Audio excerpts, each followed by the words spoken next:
Hi, I'm Matt from HockeyReviews.ca, and this is the best of 2020 for player equipment. So I did this already for goalie equipment. This is the player equipment equivalent. But before all that, if you are making a purchase of any hockey equipment and are located in the United States, check out the link to Pure Hockey in the description. And Pure Goalie, clicking the link there, making a purchase gives me a kickback. It helps support the channel so I keep making videos.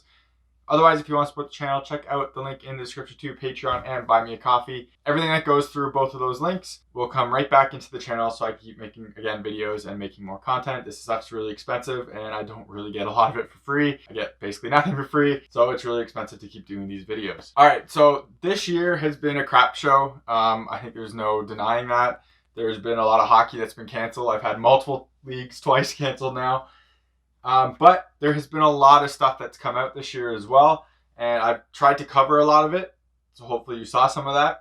But we're going to go over some of the best things this year, or at least things that I think are notable, or just something that deserves to be called out for being really bad. All right, so the topics that we have, and I'll link them in the description. You'll see them at the bottom bar too if you want to skip ahead, but don't watch it all. First of all, we're going to cover the best stick, the worst stick, the best value thing, the best innovation for hockey sticks, basically. The best innovation not hockey stick. The most surprising thing that I reviewed that surprised me in a good way. The most improved. The best trend. The worst trend. The most disappointing thing. And the thing I'm looking forward to the most in 2021. So obviously a lot of this is personal preference, but it's just coming from me, myself, or what I think is like the best overall thing. For the best stick, this isn't even my favorite stick. I don't actually use this one as much as I might have because I like a couple other ones. But I think this stick made the biggest changes and was basically the driving force at the beginning of the year to actually push things into a new area. Obviously, companies are already doing R&D and stuff like that. But the CCM JetSpeed FT3 Pro is nuts. I still think it's one of the better sticks I've ever used. Balance and everything is great. Puck feels good. It's a little pingy compared to Bauer and stuff like that. But shooting with it, my accuracy was just unreal. The quick release, I think, is on par with the CCM trigger. I find this one easier for accuracy and everything as well, where the trigger I don't have quite as accurate. I'm not quite as accurate. For power, I took everything on a rapid shot, and this one doesn't shoot nearly as hard as the trigger does or the AS3 Pro does. But just the quickness and the ease of release and everything like that, I got to give it huge props.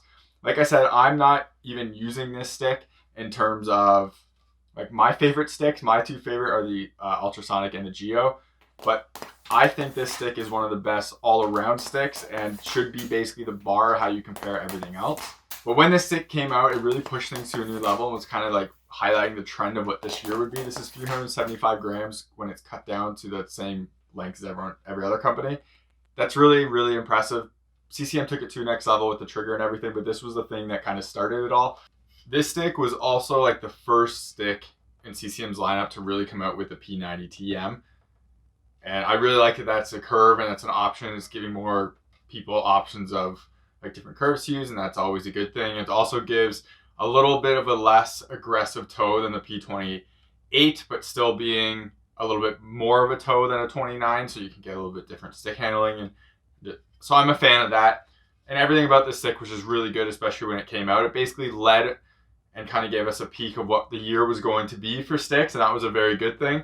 And still a stick I really, really recommend and definitely tell people to check out. So I think it deserves props for this year. So again, the worst stick, and this is obviously, again, personal preference, but I've never had so many people use this stick that I personally know and just hate it, as well as people tell me to stop using it because I sucked with it. That is the Sherwood Code 5. The only good thing about this thing is the grip on it, and I guess the weight's pretty good too. It's pretty light. It's like I think it's under 400 grams. I have a full review, check it out. But everything else in this thing was just awful. Huge thanks to Sherwood for sending me this stick and a bunch of Sherwood gear to do reviews on. I'm sorry I trashed this, but it's just bad, and I'm not going to lie about it. I legitimately had teammates who I play with and who know I test sticks all the time come up to me and say, "What the hell are you using? Stop using it." And that's like, that means something. And my whole game is passing and it's all breakout and stuff like that. Even with this thing, I just couldn't do anything. And nothing felt good. Shots were terrible. just it wasn't good at all. I'm really disappointed in this stick. I really love the M90, Sherwood Wrecker M90. It's not a top end stick in terms of performance, but it was solid all around, especially for the price of what it came out. This thing at $300 is just rough. And it looks awful. So the best value. I covered a lot of really good value things in this year. A bunch of sticks, bunch of gloves. But I want to call out a few things specifically just because I think they're kind of on a whole other level. So STX had these limited edition HPR2 Stallion gloves. They're 4 rolls with this Axi Suede palm. This was basically a pro stock glove for $110 US, I think it was, or something like that, or $120 US. But like you could just get them. They were just in stock, right? You didn't have to hunt for them, stuff like that. Obviously, their Canadian selling is kind of iffy, and that sucks, and outside of America, I should say. But this glove, for what it was and for what I paid for it, like I said, again, it was like, with the coupon, I think it was like $100 I paid for this thing. And this is literally a pro stock glove for less than $100. That's, or like $100, and that was the price. I have the pro stock gloves. The foam package is the same in these. The materials are the same in these. The palms are actually nicer on the limited edition one than the pro stock one. Like, this one is a phenomenal glove. The price is awesome. I still wear these. I basically don't wear retail gloves. I basically only wear pro stock gloves unless the retail glove is basically a pro stock glove. So like I have a Bauer APX2 Pro I still wear.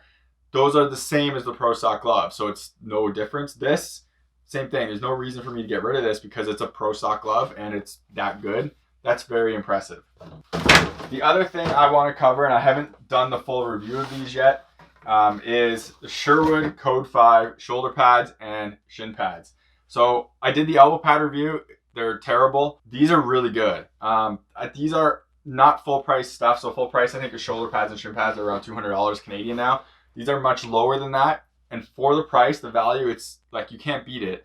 And they're really solid pieces of equipment. And I am okay wearing them. I'm really picky on shin pads and had zero issues wearing these. Felt zero shots taken to them.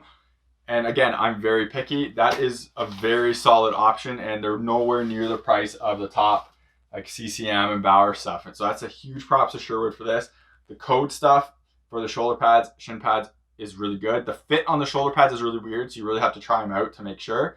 But they're really good for the price, and they deserve huge credit for that. I'm really interested to see what they're going to do with the Wrecker line next time, because I've always been a fan of the Wrecker stuff. So if it kind of goes down the same path, it will be really interesting and probably a solid price point. Another of the best value, and I really want to call this out, is the True TF9 skates and the TF7 skates.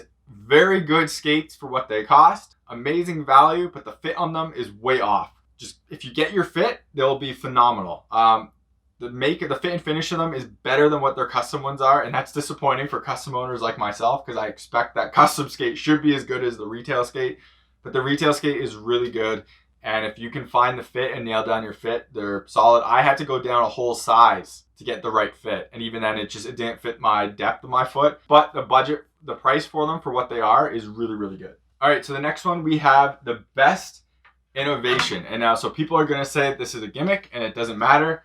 But what Bauer did on the ADV line, specifically for the Nexus with the hole in the blade, is ridiculous. A lot of people are going to say this is a gimmick and it doesn't work. Look, I can't prove that it works. The theory behind it makes sense to me. I like their 5-sided shape. I got to give Bauer a huge amount of credit for doing the ADV line. If it wasn't for the ADV line, we wouldn't have the awful Warrior Phantom. We wouldn't have the new True Project X, which I haven't seen yet, so I can't say anything about. We wouldn't have all these sub 400 gram CCM sticks. Because let's be honest, before the ADV stuff came out and Bauer really started pushing weights, CCMs were still pretty heavy. So we wouldn't have all these things. Now all Bauer sticks are sub 400 grams as well. We wouldn't have all these stick kind of advances and pushes if Bauer didn't do these crazy ADV lines and were successful with it. I still think the ADV Geo and Ultrasonic are ridiculous. The Ultrasonic's taper shape is super interesting and really unique. And a lot of people are saying Bauer stuff is gimmicks. These are my two favorite sticks. And they don't shoot the hardest. They feel amazing. Well, Ultrasonic shoots slap shots, basically the hardest. But they feel amazing. They shoot really well. And they're just awesome. I love this stuff. By all means, the Geo was not like pushing the boundary for the shaft shape. STX did that a long time ago with their RX line, so I got to give them props for that. And I'm sure someone did in the past too with the CCM might have with the Octagon or something, or Octagon. The ADV Bauer Nexus really pushed the boundary with that hole in the blade, and I got to give them props. And to their credit, people did use them in the NHL, which was also pretty interesting. Kuznetsov bought a bunch of retail ones, I think, which I got to give him credit for. Again, I'm not saying this is the best stick ever, and people are going to say it's a gimmick. Without these gimmicks, we don't have people pushing things forward. When cars do crazy prototype versions that you'll never see with things that will never be on there because they're gimmicky or just they don't work, or they're just not useful for retail, it pushes all other cars kind of in that direction. That's what these sticks are doing, so I got to give them huge credit for it. I like what happened with the stick market in terms of everything going lighter and trying to push those boundaries, so I got to give them huge props. And it's just to be honest, Bauer is the one who was leading that with their ADV series, so again, got to give him credit where it's due. So best innovation non-stick, I can't think of anything. There's literally like nothing this year. There's a new CCM helmet coming out. It's 3D printed. I'll get into that in another segment. Nothing really changed for innovation in terms of non-sticks this year. It's been pretty just what it is. The biggest surprise to me this year, so let me give you a bit of an overview, and a review of this one is coming really shortly too. There's a company called Pro Stock Hockey Sticks. They are on Instagram. It's a phenomenal Instagram follow. You should go check them out. They are the ones that made the crazy tape job from Team USA go viral, and TSN picked it up, and all these people interviewed players for it. They were the ones who posted about it first. This guy's awesome. Go follow him. He has tons of great information, and he makes a really good stick. So this is the Pro Stock Hockey Sticks. This is their red line. It's a mid-kick. Basically, the summary of this really quick is they use pro patterns. So they get actual NHL player patterns, send a mold over, and get it made. This one is Connor McDavid's. It looks super weird. I hate to play with it because it's so flat and it just doesn't work for me. Like, they do all these crazy curves, and they do all the really famous curves too, so it's really awesome in that sense.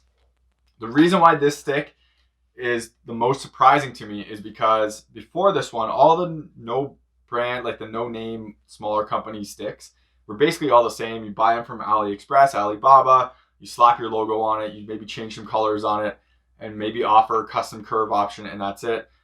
They all shot pretty meh. They're just okay. They all came in about the same weight. This thing is a next level. Pro Stock Hockey Sticks cares about their product. They go through every little thing and change it. The text graphics on the flex and the logo wasn't right, so they changed it.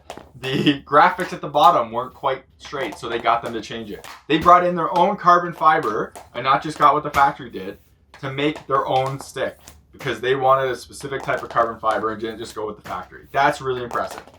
This stick shoots basically like the top sticks everywhere else. When I was using this, I never thought I was using something that wasn't good enough, which isn't the case with those like cheaper sticks. It's not the case with Sherwood either. Even the Wrecker that I like, when I use it, it doesn't feel like it's a top end stick. This thing feels like a top end stick. Not to mention the grip is the best in the industry.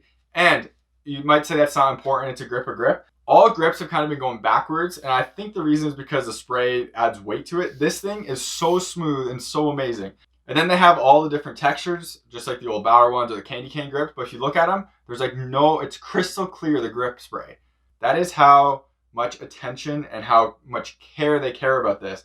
Before, the old grip was cloudy, and you can see it in other non-brand sticks where the grip is cloudy. On these ones, they're not. And that's really impressive they did that. I love this stick. This thing really surprised me. I thought it was going to be like a dime a dozen non-big brand stick. It's not. It's as good as the big boys. It's cheaper than the big boys, and you get some crazy patterns. Awesome, awesome product. Super, super surprised by it. And huge thanks to them for sending it to me, but it's really good. So most improved this year is something I don't really have here, but I did a bunch of videos on in the past, and they deserve a ton of credit for it, so I'm going to call them out here, is True Hockey. So their new glove is actually good. It follows the CCM FT1 kind of design, but it's really nice. It's solid on the hand. They got rid of a ton of the breaks that aren't needed on the old XC9 glove. It's comfortable. The fingers are actually in the right spot. Everything about it is really solid, and True deserves a huge amount of credit for, I'm guessing, listening to feedback and realizing that their actual gloves that they're making were terrible. This is a Pro Stock Kachina glove from its Phoenix Coyotes, obviously. It's awful. It's unbelievably terrible. The only reason I bought it was because of the colorway. and it was like $100. Now it sits in one of my glass containers of cool looking gloves. It's awful. I would never wear this thing. Their elbow pads in the past were terrible. The new ones are awesome. Same with the shin pads. The old ones were pretty terrible. The new ones, huge improvement. True is really taking a lot of steps this year and making much better product. And then they're coming out with the Project X, which is pretty interesting as well. I thought the AX9 stick was a pretty solid improvement as well. Didn't think it was quite as good as, say, the triggers and some of the other top end sticks, but it was good, and I think that was a solid improvement. They deserve a lot of credit, and so I want to call them out for that and to give credit where it's due.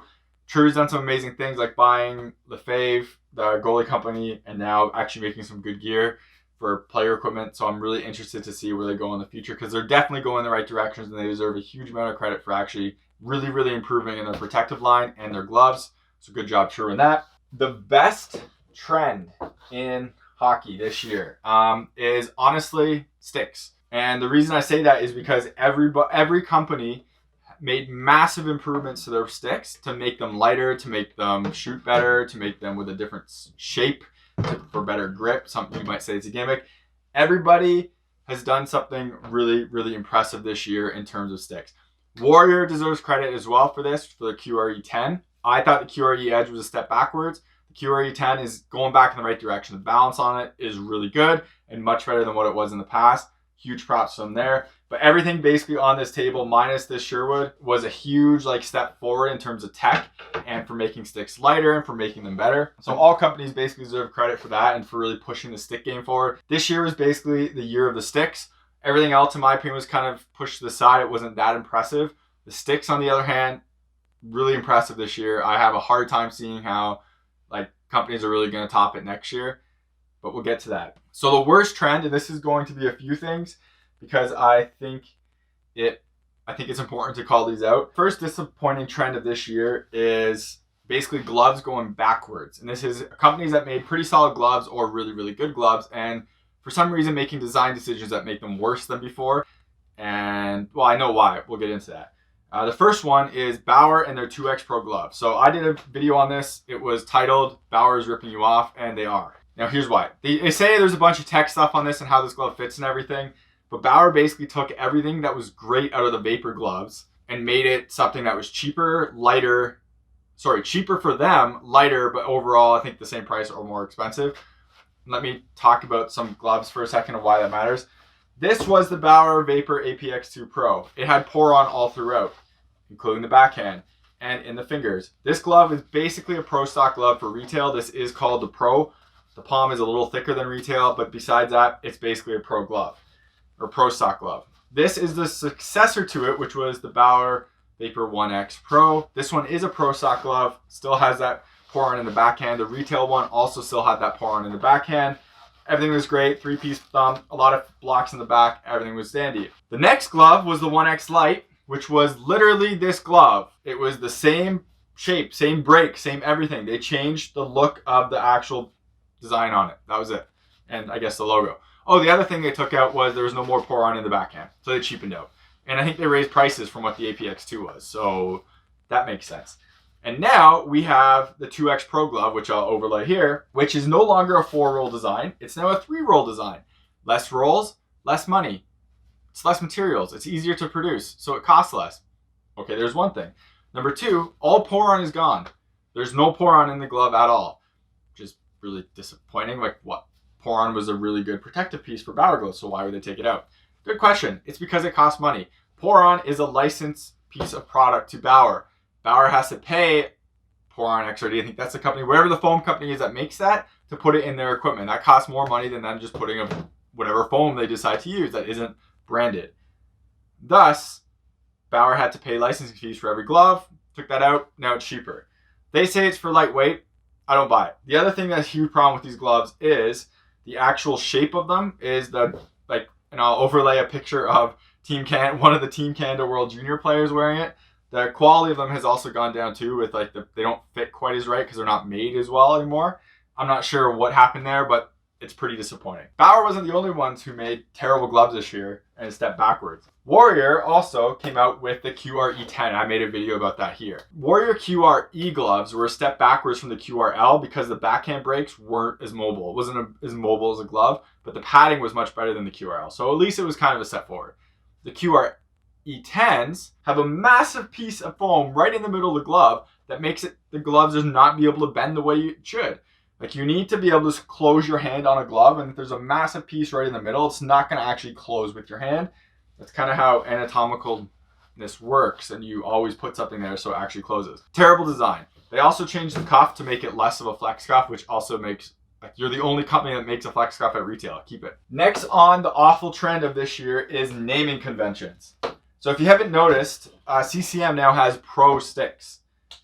FT3 Pro, AS3 Pro, Trigger 5 Pro. Bauer doesn't have Pro sticks anymore as their top line. They used to have 2S Pro as the top, 2N Pro as the top. Now the 3N Pro and 3S Pro are the step down. Now Warrior's top stick is Pro for the next one. QRE10 is the last one. Stop. Stop changing your name of your products. Stop changing the naming conventions of your sticks. You don't have to copy everyone else. It's really pathetic. Stop it. The FT3 Pro is the same level of stick as the FT2. The Trigger 4 Pro came out like 3 months after this thing did, but the FT2, I think it was called like a Jet Speed Pro or whatever, wasn't the top stick, but the Trigger 4 Pro was. What? Like, what? Stop. One of the reasons, and I'm going to call CCM out on this specifically, this is a lot of a ranting video, but let's get over it. CCM added the Pro label to all their sticks because, frankly, Bauer had all the Pro labels at their top end sticks. Warrior had Pro labels, but it wasn't their top end stick, so there's no way CCM's following Warrior in that sense. So what does Bauer do? Well, when people copy each other, what do you want to do to differentiate yourself? You name your stick something else. Geo, Ultrasonic, Flylight. So how many years is it going to be until CCM decides to make this the FT5 Jet Speed or Super Speed or something like that, because they have to copy Bauer's naming convention because Bauer went away from the Pro. Warrior did it too. Warrior's new sticks are called Pro, which is super annoying. And what are you doing? Stop. Name your own stuff. Be yourself. That's it. Be like True. True names their own curves unique. True has all their own naming, which are kind of hard to follow, but at least they're doing their own naming. Stop copying each other. It's confusing. It's useless. I don't care if this is a AS3 Pro. It's just a top stick. You didn't have to add the Pro. Stop it. Another one of the worst trends, and we're coming back to CCM for this, is CCM's stick cycle is weight insane. Jet Speed FT2 Pro came out last year, but it came out last year, was in the NHL for a bit, wasn't actually like super like all out there. It was there, but it wasn't like super noticeable. Before I really got a great time with this was one of my favorite sticks. It was solid, it was really good. The FT3 Pro came out, which is a great stick. It's super light, it shoots amazing. It's a huge improvement over this one, even though I really like this one. The problem I have is now all CCM Pros are using the FT4 stick. This stick has been out less than a year. It's been out for like 5 months. Okay, probably longer than that because the pandemic is making everything feel really shortened.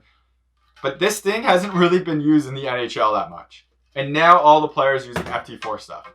Stop. You don't need to come out with sticks every year. People are still going to buy your stuff. Bauer used to do that, and then they stopped. You started copying Bauer's release cycle, just like you copied their naming convention. Stop. Doesn't need to be every year. This stick was good. This stick was great. FT3 Pro, awesome. What are you going to do for the FT4 Pro? There's no way you can keep pushing things every single year. Give it a year, let it sit, and then come out with a big improvement instead of a tiny, tiny little change like the Trigger 2 to 3 where you can't really tell difference. So don't do it. Wait the year. 2 to 4 was a huge jump. Keep it like that. So I mentioned personal preferences a lot when I was talking about sticks, and this again relates to the personal preferences. The most disappointing thing to me this year was the Trigger 5 Pro. Now I know a lot of people are going to say this is a phenomenal stick. They love this stick. It's amazing. I don't like this stick, and I have owned every trigger since they became CCM triggers. It's been my favorite family of sticks. I've loved everything about it. I hated this one. I don't want it. I don't want to use it. It's just going to sit in my collection now because I can't not miss one of the triggers because hopefully the 6 will be back. I hate the balance of this thing. The weight is ridiculous. 365 grams is just nuts for a retail stick. But the balance on it for me is just awful. I've known actually like 4 different people locally that had this stick and got rid of it because they also hated the balance. And they felt that it wasn't as accurate as the old ones were, and they just couldn't get, like, they were fighting the stick too much. That's my thing. Again, I have a ton of people that are going to say, this is the greatest stick ever. It shoots so well. Great. It's great that it works for you. The balance on this thing sucks. There's not enough weight on the blade. It's too heavy on the handle.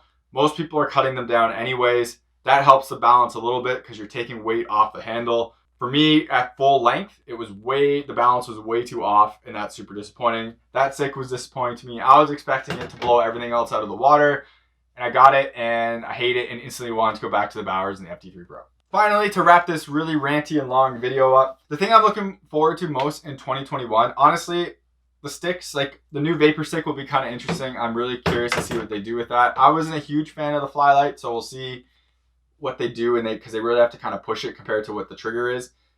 But regardless, I haven't really seen any leaked or anything about that, so I can't even begin to think of what's going to happen. The thing I'm most interested in 2021 is the CCM X-Tax helmet. Now, it's coming out at $500 Canadian, which is ridiculous for a player helmet. Just absolutely ridiculous. But this helmet legitimately looks like they're trying to like push things forward and make things much better. And so I got to give huge credit with that. It looks really interesting. I want to try one on. There's no way I'm spending $500 on a helmet, player helmet, when I spend like $600 or $700 on my goalie helmet. So I'm not spending that much money on a player helmet, but I'm interested to see the technology. Maybe some of the lower tiers will pull down some of that tech and make those a better budget type of helmet. But I'm really interested to see what they do with that. And hopefully it will be as awesome as it looks. But we'll have to wait and see. Thank you very much for sticking through this very ranty and long video of player gear. The hard thing to do with player stuff compared to goalie stuff is the changes they really make aren't that huge. Goalie stuff is generally a 2-year cycle for like pads and everything like that. So the changes are much more like bigger. Where player stuff, it basically comes out every year, especially for the sticks. And for the player gear, like there's not a ton of changes. The new FT4 stuff looks really awesome. But besides that, like there's not a ton of changes year over year. So it's kind of harder to go through all that stuff. So personally, this is my personal ranting little thing. Hopefully you'll catch on to some of the things I'm talking about and realize them, and like the pro naming, come on. Anyways, thank you very much for watching this video. Hopefully it was interesting. Hopefully 2021 will be better for you than 2020, because let's be real, 2020 kind of sucked for everyone. Yeah, if you are making any purchases and live in the United States, check out the link in the description to Pure Hockey. Clicking that link, make a purchase, gives me a kickback, so I keep making videos and making more content. Otherwise, if you want to support the channel, check out Patreon and Buy Me a Coffee. Links are in the description. Anything that goes through any of those comes right back into the channel, so I keep making more content, and it helps so I can actually do reviews on stuff, because all this stuff is unfortunately really expensive. Thank you very much for watching, and take it easy. You're watching HockeyReviews.ca.